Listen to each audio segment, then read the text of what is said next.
बाल मित्रों, नमो नमः। मानव संस्कार सप्ताह में आप लोगों का हार्दिक स्वागत है। बालकों, आज हम जिस विषय पर चर्चा करेंगे वो बहुत ही महत्वपूर्ण है। मानव को संस्कारी होना चाहिए। संस्कार विहीन मानव पशु के समान होता है। एक बार 4 बच्चे बैठे हुए आपस में वाद विवाद कर रहे थे। एक बच्चे ने कहा मैं वैज्ञानिक बनूंगा, एक ने कहा मैं इंजीनियर बनूंगा, एक ने कहा मैं डॉक्टर बनूंगा। चौथा बालक शांत रहा।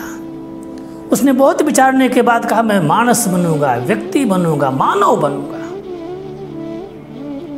सब बच्चे हंसने लगे। उस बच्चे के पिता ने पूछा कि आखिर सब लोग डॉक्टर, इंजीनियर, वकील आदि बनना चाहते, तो मानव क्यों बनना चाहते हो? उस बच्चे ने कहा पिताजी, आज के ज़माने में मानव के अंदर मानवता का ही अभाव है।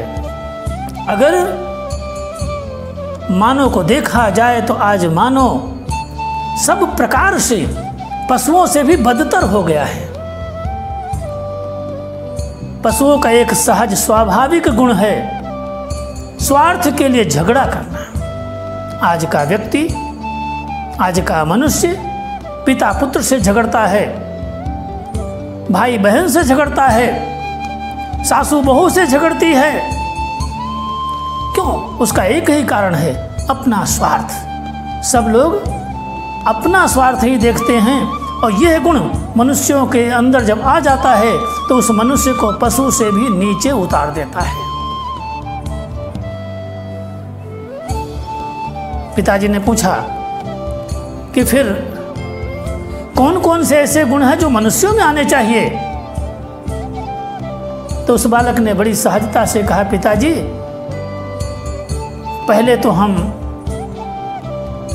ये देखेंगे कि कौन से गुण हैं जिनको ना ग्रहण करने पर मनुष्य पशु बन जाता है। शास्त्र में कहा गया है येषां न विद्या न तपो न दानम ज्ञानम न शीलम न गुणो न धर्मः ते मृत्यलोके भुवि भारभूता मनुष्य रूपेण मृगाश्चरन्ति।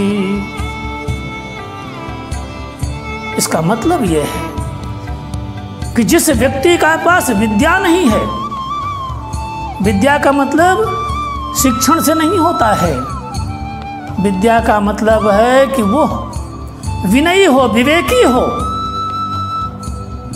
जिसके पास तप नहीं है, तप का मतलब है एक एकासना व्यासना से नहीं होता है, उपवास से नहीं होता है, बल्कि अपने जीवन को कठिन परिस्थितियों में भी संभाल के रखे, कठिन परिस्थितियों का मुकाबला करे, उसका नाम तप है। दानम, दान का मतलब दान देने से नहीं होता, बल्कि खराब प्रवृत्तियों को छोड़ना, धन की लालसा को छोड़ना, किसी के साथ किसी का अपने धन के द्वारा किसी का हित करना, उसका मतलब दान है। जिसके पास चारित्र नहीं है, जिसके पास गुण नहीं है, जिसके पास धर्म नहीं है,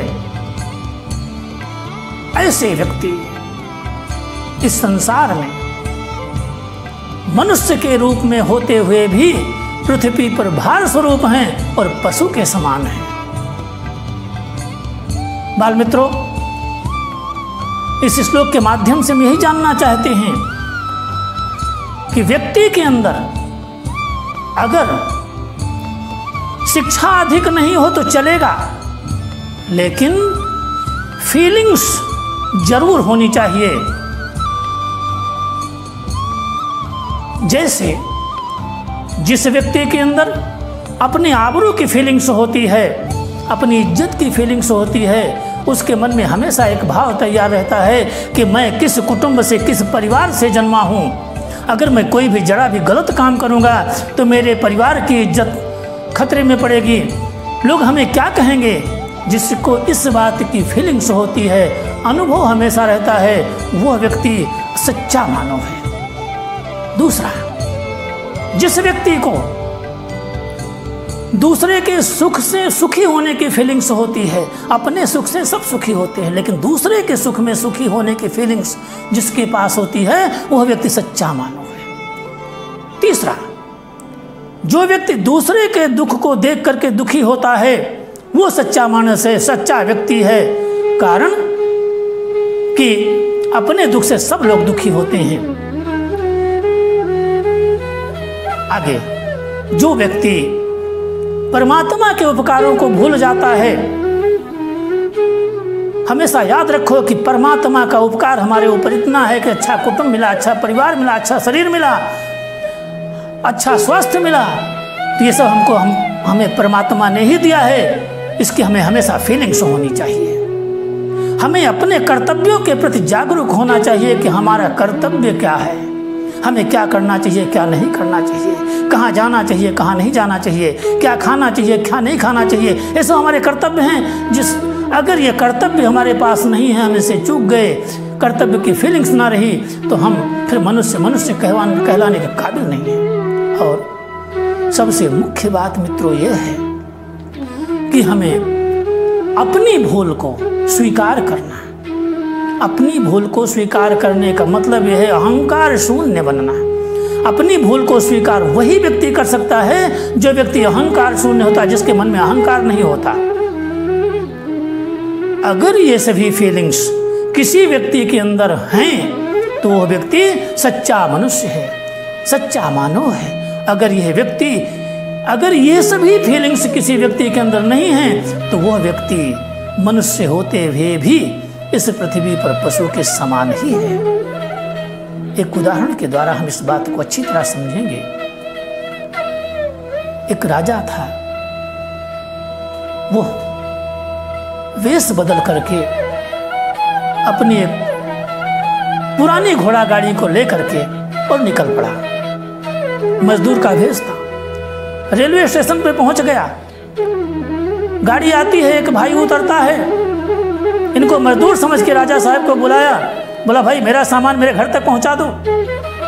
राजा साहब ने उसका सामान उठाया, अपनी घोड़ा गाड़ी में रखा, उसको उसके घर तक पहुंचा दिया। बालकों, राजा साहब थे, कोई नौकर नहीं थे, लेकिन उसको उसके घर पर पहुंचाया, ले जाकर के सामान उतारा। सामान उतारने के बाद जो लोग वहां पहचानने वाले थे उन लोगों ने राजा साहब को प्रणाम किया। राजा साहब को प्रणाम करते हुए देख करके उस व्यक्ति को आश्चर्य हुआ। लोगों से पूछा, लोगों ने कहा कि नहीं, ये हमारे नगर के महाराज हैं। वो व्यक्ति राजा साहब से क्षमा मांगने लगा कि राजन मुझे क्षमा कर दो, मुझसे बहुत बड़ी भूल हो गई। राजा साहब ने कहा, देखिए मैं राजा नहीं हूँ, नगर का सेवक हूँ। हमारे यहाँ आने वाले दरेक व्यक्तियों की सेवा करना हमारा परम धर्म है। राजा तो मैं जब राज सिंहासन पर बैठता हूँ तब बनता हूँ, लेकिन अभी तो मैं सेवा का व्रत लिया है, सेवा करने के लिए निकला था। आप मिल गए, आपकी सेवा करने का हमें अवसर मिला, हमें आज बहुत बड़ी प्रसन्नता हुई। इसे कहते हैं फीलिंग्स।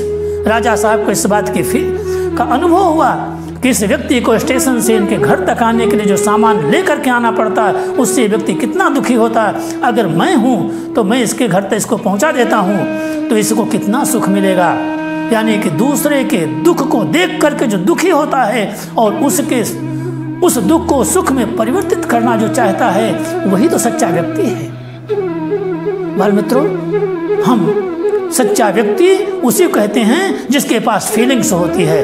आज का मोरल, हमें अपने जीवन में ऐसे कार्य करना चाहिए जिससे हमारे जीवन में मानवता महके और हमारा विकास हो। आज का संस्कार हमारे किसी भी कार्य के द्वारा हमारे घर के किसी भी व्यक्ति को दुखी नहीं करना है।